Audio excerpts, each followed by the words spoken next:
Here we've got a short movie of a couple of John Deere Model R tractors. They were built from 1949 to 1954, and this is a picture of the left-hand side of the tractor of the one down here in Hamilton. One of the tractors was here, belonging in Portland, another one up at Area Park, New South Wales. The John Deere Model R tractors were built from 1949 to 1954. It was John Deere's first diesel tractor. The bore of the big engine was 5.75 or 5 3/4 inches, and the stroke was 8 inches. Now, a diesel engine of that size, having only 2 cylinders and a bore and stroke of that size, was impossible to start by hand, and very difficult to do it with an electric start as well. So it had this little pony motor, little pilot motor, 2-cylinder, to start the big motor. It's horizontally opposed engine, 1 cylinder here you can see with the spark plug there out the right hand side, and opposite that out the left hand side there's another cylinder. Had a little tiny gasoline petrol tank there, as can be seen, where it says gasoline, and it sucked the fuel straight from that little tank up into the induction of the small motor. The small motor sat on top of the crankcase of the large motor, and it used the same cooling water, etc., as the big motor did. I think it had its separate sump though, that little screw there. And here's another picture of the cylinder out the other side, and the starter mechanism driving a pinion against the ring gear of the large motor that's under that enclosed cover on the right hand side of that picture. And here's just a few specifications of that little motor, the pilot motor. Now here we've got the controls and gauges, etc., as seen from the driver's seat, and I'll explain the unique way of starting the tractor up. Now in this picture everything in the red is to do with the little engine, yellow is to do with the big engine.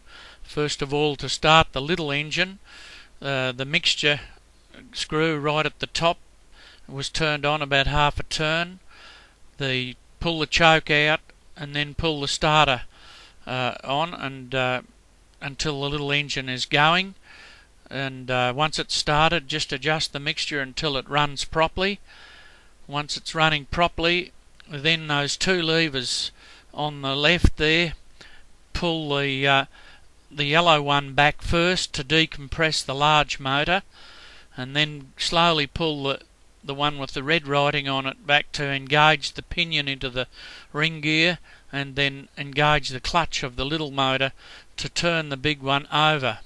Once it's turning the big motor over with no compression and getting the oil pressure up and everything, let the decompression lever go, and the little engine winds the big engine over 2 or 3 times until it fires up.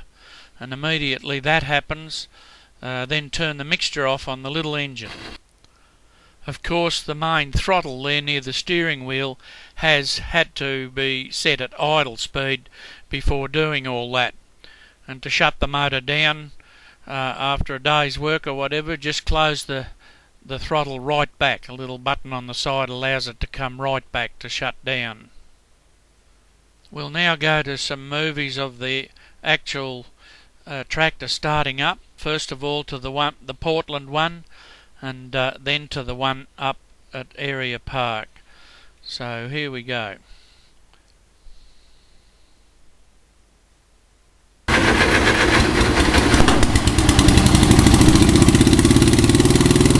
That's the little engine going. Not properly yet. Now it's coming into gear properly. Watch the wheel on the side to start the big engine.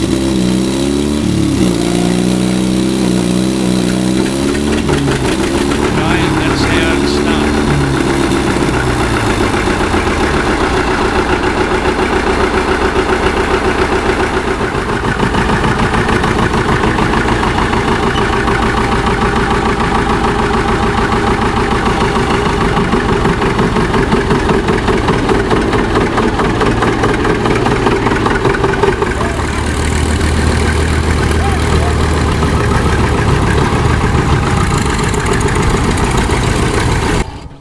take a look at the one in New South Wales. Starting the little engine.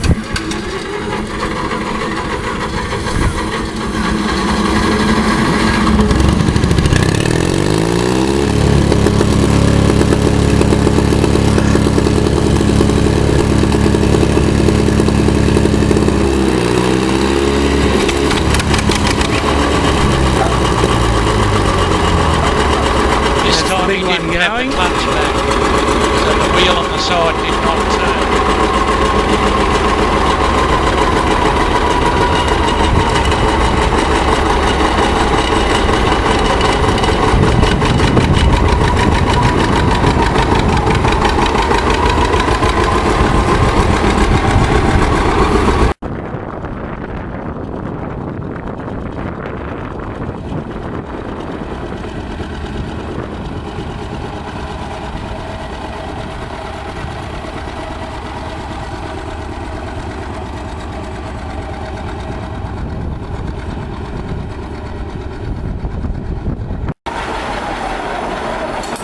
Rev her up and down a couple.